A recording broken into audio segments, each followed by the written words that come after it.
What? To have seen them both sitting at table together under an arbor at Pierpont Fields the evening before the day fixed for my wedding. They were in earnest conversation.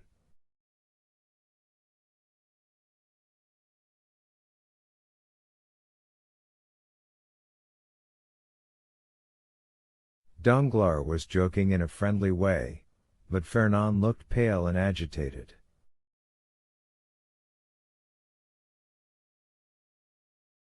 Were they alone?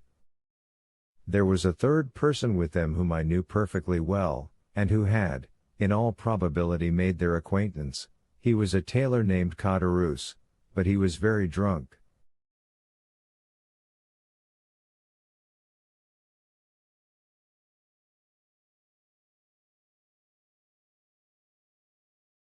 Stay. Stay. How strange that it should not have occurred to me before.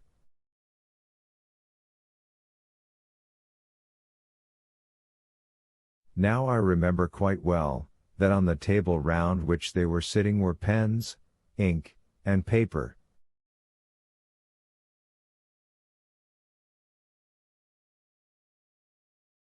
Oh, the heartless, treacherous scoundrels! Exclaimed Dantes, pressing his hand to his throbbing brows.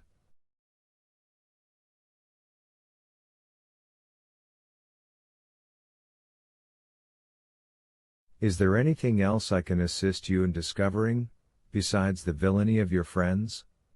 Inquired the abbe with a laugh.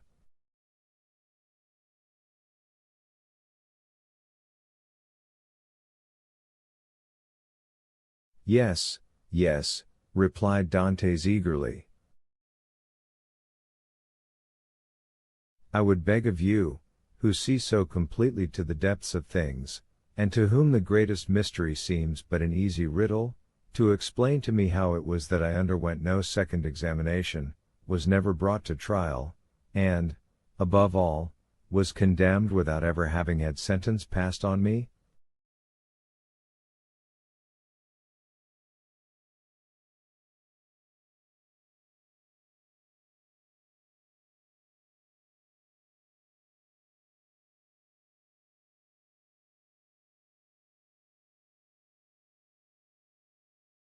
That is altogether a different and more serious matter, responded the abbe.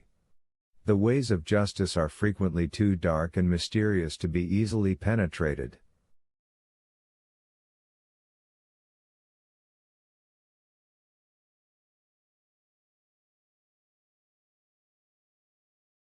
All we have hitherto done in the matter has been child's play. If you wish me to enter upon the more difficult part of the business, you must assist me by the most minute information on every point.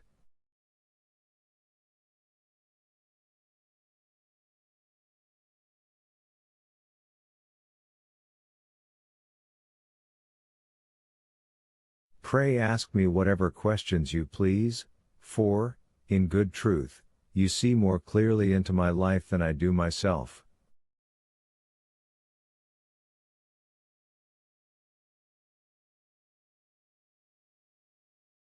In the first place, then, who examined you, the king's attorney, his deputy, or a magistrate?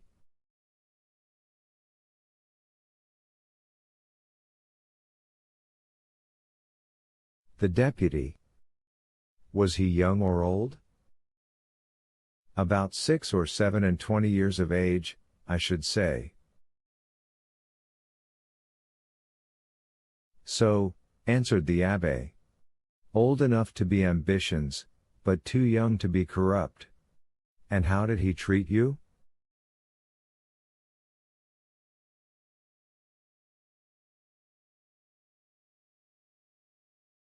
With more of mildness than severity. Did you tell him your whole story? I did. And did his conduct change at all in the course of your examination? He did appear much disturbed when he read the letter that had brought me into this scrape. He seemed quite overcome by my misfortune.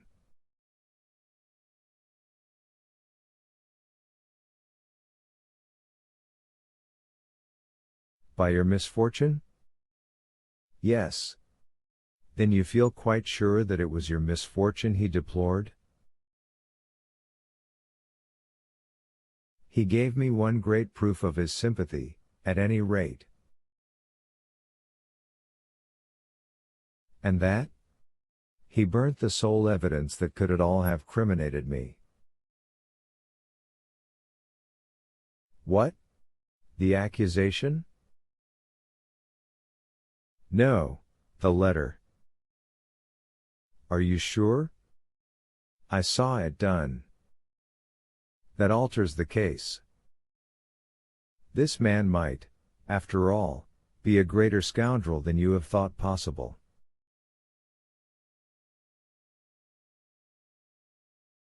Upon my word, said Dantes, you make me shudder. Is the world filled with tigers and crocodiles?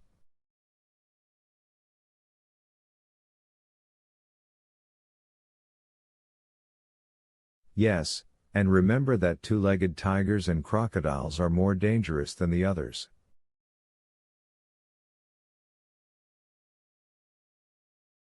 Never mind, let us go on. With all my heart. You tell me he burned the letter? He did, saying at the same time. You see, I thus destroy the only proof existing against you. This action is somewhat too sublime to be natural. You think so? I am sure of it. To whom was this letter addressed? To M. Noirtier, number 13 Coq Heron, Paris. Now can you conceive of any interest that your heroic deputy could possibly have had in the destruction of that letter?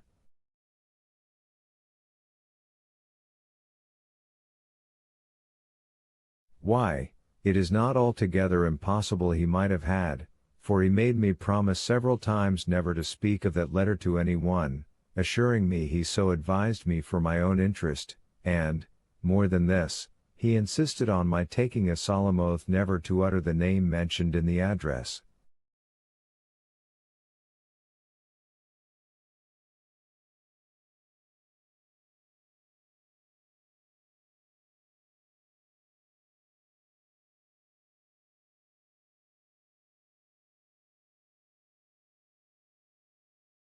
Noirtier, repeated the Abbé. Noirtier. I knew a person of that name at the court of the Queen of Etruria, a Noirtier, who had been a Girondin during the Revolution.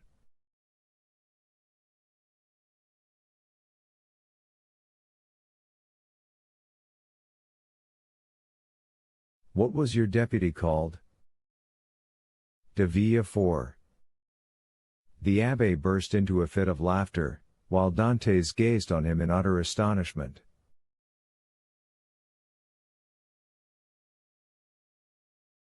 What ails you? Said he at length. Do you see that ray of sunlight? I do. Well, the whole thing is more clear to me than that sunbeam is to you. Poor fellow. Poor young man.